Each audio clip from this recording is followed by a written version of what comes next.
video lalu, kita telah menyentuh permukaan kisah Nabi Nuh alaihi salam.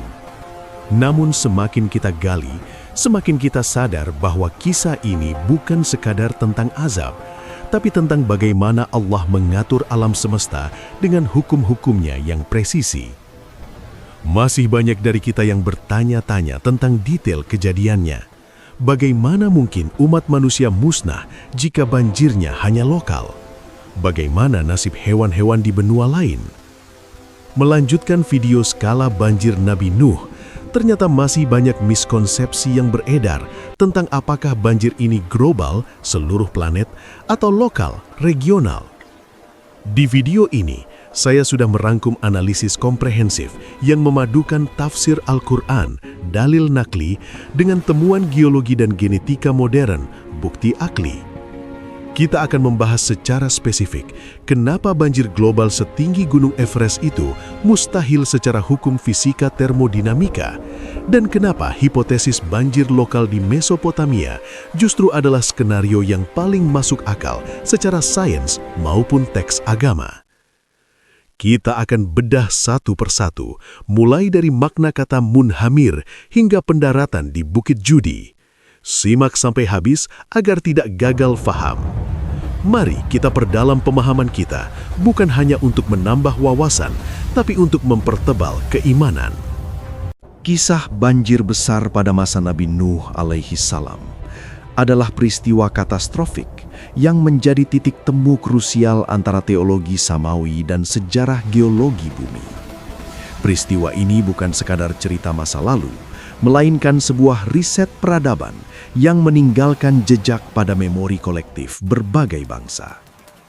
Dokumen ini bertujuan menganalisis skala, mekanisme, dan durasi banjir tersebut dengan memadukan detail linguistik yang presisi dari dalil nakli, Al-Quran dan hadis, serta analisis mendalam dari bukti akli, fisika, genetika, geologi, dan arkeologi untuk mendapatkan pemahaman yang utuh, rasional. Perspektif Al-Quran, detail mekanisme hidrodinamika. Al-Quran tidak sekadar menyatakan hujan turun secara sederhana sebagaimana narasi dongeng pada umumnya. Sebaliknya, kitab suci ini menggunakan terminologi spesifik dan teknis yang menggambarkan bencana hidrologis gabungan dengan intensitas yang tak terbayangkan. Narasi ini memberikan petunjuk kuat bahwa peristiwa tersebut melibatkan kekacauan sistem bumi secara menyeluruh, di mana batas antara hidrosfer, air permukaan, atmosfer, uap air, dan litosfer, kerak bumi, runtuh seketika. Mekanisme at-tanur, aktivitas geotermal dan tektonik. Al-Quran menggunakan indikator unik dan spesifik untuk dimulainya bencana. Sebuah tanda fisik yang mendahului hujan dari langit dan menjadi sinyal start bagi Nabi Nuh. Hingga apabila perintah kami datang dan dapur, at-tanur, telah memancarkan air. Surat Hud ayat 40. Analisis tafsir. Ibnu Katsir dan At-Tabari meriwayatkan berbagai pendapat, namun yang paling kuat secara kontekstual adalah wajhul ard, atau permukaan bumi yang memancarkan air. Penggunaan kata tanur, oven atau tungku api, atau tempat membakar roti sangat menarik dan tidak lazim untuk sumber air. Ini mengisyaratkan adanya unsur panas atau tekanan termal yang ekstrim dalam proses keluarnya air tersebut. Ini bukan sekedar mata air sejuk yang mengalir, melainkan air yang meletup dengan tekanan tinggi, layaknya uap dari ketel tertutup yang mendidih. Perspektif geologi, hidrotermal. Dalam sains modern, deskripsi ini berkorelasi kuat dengan fenomena subterranean geothermal aquifers, atau pelepasan air tanah dalam tekanan tinggi. Jika tekanan tektonik meningkat drastis akibat pergeseran lempeng bumi, air tanah yang terperangkap jauh di dalam kerak bumi, yang seringkali bersuhu tinggi karena kedekatannya dengan mantel bumi, akan mencari jalan keluar melalui retakan batuan. Air ini akan menyembur seperti geyser raksasa dengan kekuatan destruktif. Mekanisme ini menjelaskan naiknya muka air yang ekstrim dan mendadak, jauh lebih cepat daripada yang bisa dihasilkan oleh akumulasi curah hujan semata.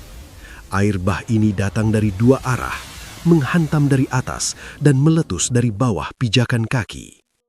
Analisis linguistik intensitas air, Quran Surat Al-Qamar ayat 11-12. Al-Quran menggunakan pilihan kata kerja fi'il yang sangat spesifik, dramatis, dan jarang digunakan untuk menggambarkan hujan biasa, ghaith atau matar, guna melukiskan pergerakan air yang destruktif. Air langit, munhamir. Maka kami bukakan pintu-pintu langit dengan menurunkan air yang tercurah, munhamir. Kata munhamir memiliki konotasi air yang tumpah ruah tanpa henti dan tanpa jeda, seperti air yang keluar dari bejana besar yang dituang terbalik atau pintu bendungan raksasa yang jebol seketika. Ini sangat berbeda dengan hujan badai biasa yang masih memiliki butiran. Secara meteorologi, deskripsi ini mengindikasikan fenomena atmospheric river yang ekstrim atau runtuhnya kandungan uap air di atmosfer atau cloud burst secara total dalam waktu singkat. Langit seolah berubah menjadi lautan yang jatuh, menciptakan dinding air solid yang menghalangi pandangan dan membuat napas menjadi sesak. Air bumi, fajarna. Dan kami jadikan bumi memancarkan mata air. Kata fajarna berasal dari akar kata yang sama dengan fajar, meledak, memecah, merobek, membelah kegelapan. Ini menyiratkan bahwa kulit bumi tidak sekedar merembeskan air melalui pori-pori tanah, melainkan retak atau pecah secara fisik. Ini menggambarkan aktivitas seismik atau gempa bumi masif, di mana kerak bumi robek, menyebabkan air tanah menyembur keluar dengan kekuatan ledakan, explosive force. Tanah yang seharusnya menjadi tempat berpijak yang aman, berubah menjadi sumber ancaman mematikan yang tidak stabil. Pertemuan air, faltaqa. Maka bertemulah air-air itu. Pertemuan dua sumber air raksasa, satu menghantam keras dari atas dan satu meledak panas dari bawah, menciptakan turbulensi hidrodinamika yang mematikan. Gelombang kejut dan arus pusaran vortex dari pertemuan ini akan menghancurkan segala struktur bangunan, mencabut pohon besar dari akarnya dan memusnahkan topografi wilayah tersebut dalam hitungan jam. Tidak ada dataran tinggi yang aman karena tanah itu sendiri berguncang dan mengeluarkan air. Perdebatan skala menguji hipotesis global versus lokal.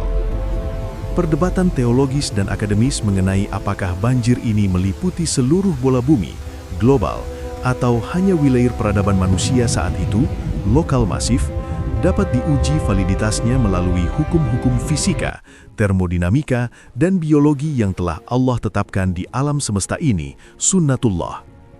Hipotesis banjir global, seluruh planet. Pendapat ini meyakini air menutupi seluruh permukaan bumi secara merata hingga melebihi puncak gunung tertinggi saat ini, seperti Everest, 8.848 meter. Secara ilmiah, skenario ini menghadapi kendala hukum alam yang fatal dan sulit dijelaskan tanpa mengasumsikan pembatalan hukum fisika secara total. Masalah termodinamika, panas laten kondensasi. Hujan terjadi karena kondensasi uap air atau gas menjadi titik-titik air atau cair. Proses perubahan wujud zat ini melepaskan energi panas yang disebut panas laten atau latent heat of condensation. Ini adalah prinsip fisika dasar yang tidak bisa dihindari. Untuk menjatuhkan air setinggi 9 km, cukup untuk menutupi Everest ke seluruh permukaan bumi dalam waktu singkat 40 hari atau bahkan 6 bulan, jumlah uap air yang harus dikondensasikan sangatlah masif. Kalkulasi termodinamika menunjukkan bahwa energi panas yang dilepaskan oleh atmosfer akibat kondensasi masif tersebut akan setara dengan ledakan triliunan bom atom. Ini akan menaikkan suhu atmosfer dan lautan hingga ribuan derajat Celcius. Secara ilmiah, skenario ini akan merebus lautan dan memanggang atmosfer, mematikan seluruh kehidupan di dalam bahtera, termasuk Nabi Nuh dan hewan-hewan, kecuali Allah membatalkan hukum termodinamika secara total pada saat kejadian itu. Tekanan atmosfer dan ekosistem laut. Jika permukaan laut naik setinggi Everest, tekanan hidrostatik di dasar laut lama akan berubah drastis, menghancurkan organisme laut dalam yang sensitif terhadap tekanan. Lebih fatal lagi adalah masalah salinitas. Pencampuran air tawar atau hujan dalam jumlah ribuan kali lipat volume lautan akan menyebabkan hypotonic shock. Kadar garam laut akan menjadi sangat encer, hampir tawar. Sel-sel ikan air asin akan membengkak dan meledak atau lisis karena osmosis. Sementara ikan air tawar akan mati karena tekanan atau sisa jejak garam. Kepunahan total kehidupan laut tidak tercatat dalam rekam jejak fosil geologi pada periode Holosen, zaman manusia, yang menunjukkan ekosistem laut tetap stabil. Hipotesis banjir lokal yang masif, regional catastrophe. Pendapat ini didukung oleh ulama kontemporer seperti Rashid Lido, tafsir Al-Manar, Al-Maraghi, dan banyak cendekiawan modern.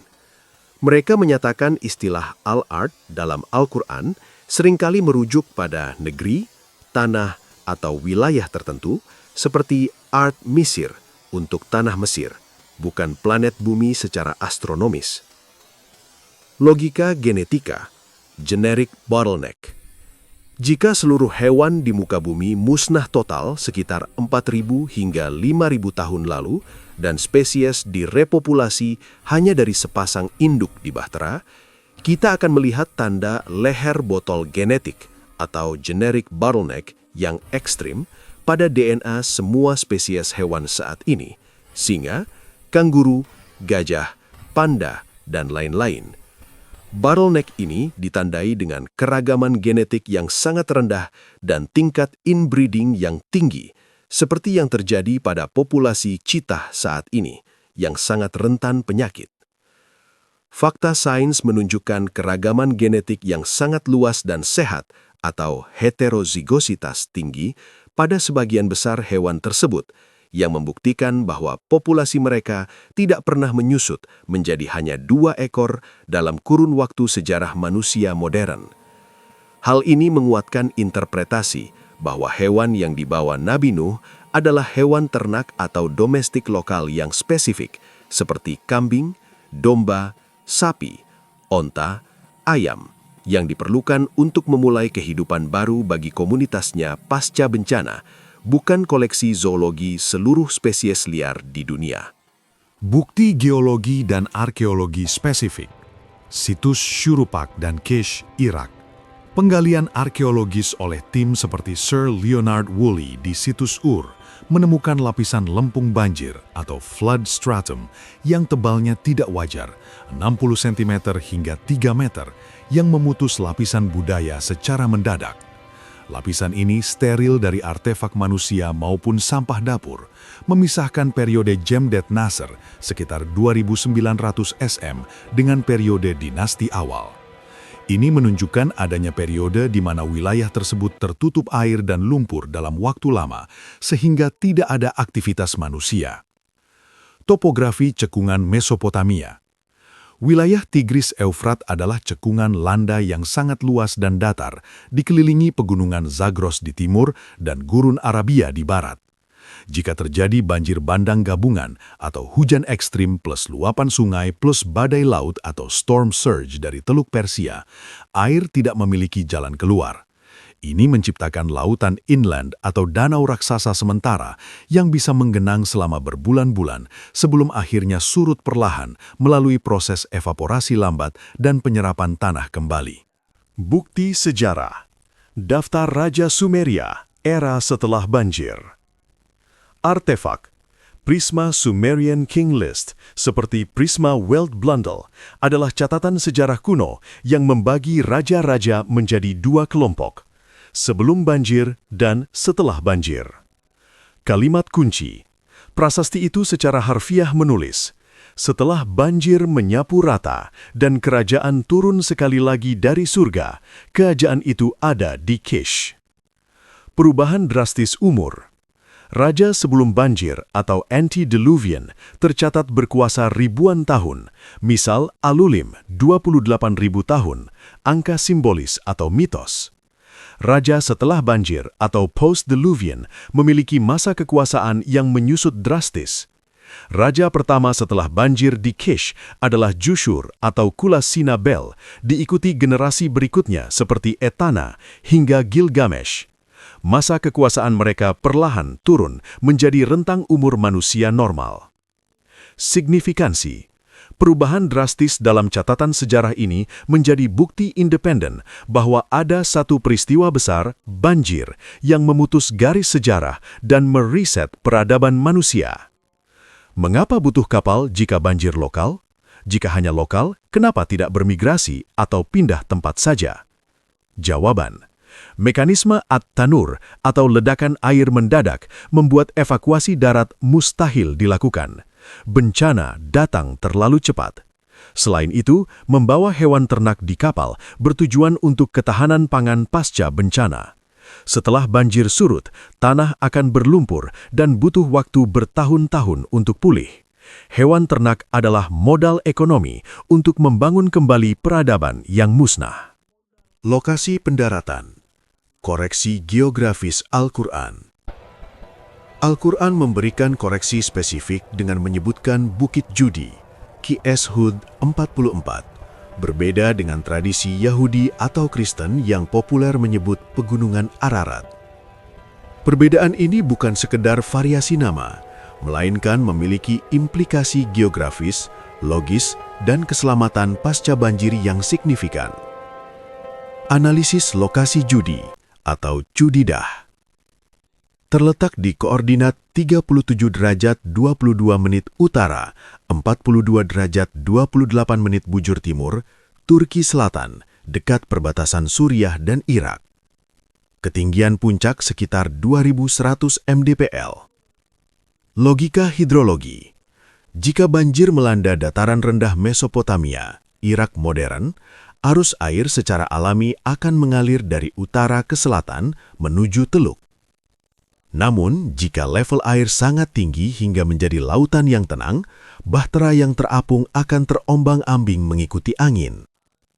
Saat air mulai surut, bahtera akan tersangkut pada barisan pegunungan pertama yang membatasi dataran rendah Mesopotamia di sisi utara, yaitu rangkaian pegunungan Judi.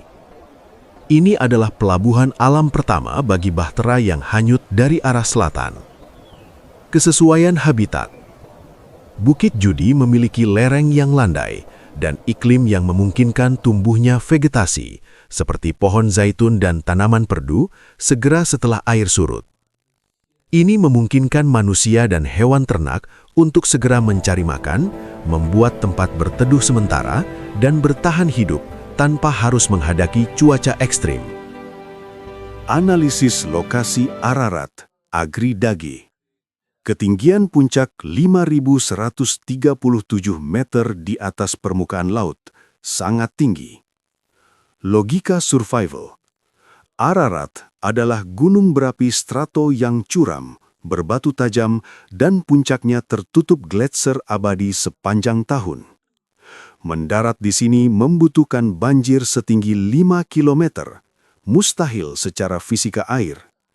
Lebih dari itu, jika bahtera mendarat di puncak setinggi 5.000 meter, para penumpang dan hewan tropis akan mati kedinginan, hipotermia, atau kesulitan oksigen, hipoksia, sebelum sempat turun melewati medan vulkanik yang terjal dan berbahaya. Tidak ada rumput atau air cair di ketinggian tersebut untuk hewan ternak yang baru turun dari kapal, menjadikan skenario ini hampir mustahil untuk kelangsungan hidup pasca pendaratan. Penunjukan Judi dalam Al-Quran menunjukkan akurasi geografis yang luar biasa. Allah mendaratkan mereka di tempat yang memungkinkan kehidupan berlanjut, bukan di puncak gunung es yang mematikan. Dari sintesis dalil nakli dan bukti akli di atas, cakupan wilayah. Banjir bersifat lokal secara geografis, meliputi seluruh lembah sungai besar di Timur Tengah kuno atau Mesopotamia, namun global secara antropologis, memusnahkan seluruh umat manusia saat itu. Hal ini karena pada masa tersebut, pusat peradaban manusia belum menyebar dan bermigrasi ke benua-benua jauh seperti Amerika atau Australia. Dunia seluruhnya bagi manusia saat itu adalah wilayah tersebut, sehingga pemusnahan regional sudah cukup untuk mencapai tujuan teologis azab tersebut. Mekanisme bencana. Allah menggunakan hukum alam yang ekstrim namun terukur, kombinasi presipitasi atmosferik masif atau munhamir dan aktivitas hidrotektonik atau fajjarna atau at-tanur untuk menghukum kaum yang ingkar. Penggunaan sebab akibat alamiah ini menunjukkan kekuasaan Allah yang mengatur semesta, atau sunnatullah. Air yang biasanya menjadi sumber kehidupan diubah menjadi tentara yang membinasakan atas perintahnya. Pelajaran iman. Mukjizat Nabi Nuh bukanlah pada penciptaan air dari ketiadaan atau sulap, melainkan pada pengetahuan wahyu atau prophetic foreknowledge. Mukjizat terbesarnya adalah Nuh mengetahui banjir akan datang puluhan tahun sebelumnya dan diperintahkan membangun teknologi penyelamat atau bahtera di tengah gurun gersang saat tidak ada tanda-tanda hujan. Ini adalah ujian keimanan, visi jauh ke depan, dan ketahanan mental yang luar biasa berat di tengah cemoohan kaumnya.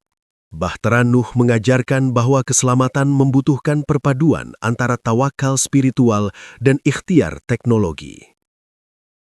Dan kami tinggalkan bahtera itu sebagai tanda. Maka adakah orang yang mau mengambil pelajaran? Quran Surat Al-Qamar ayat 15.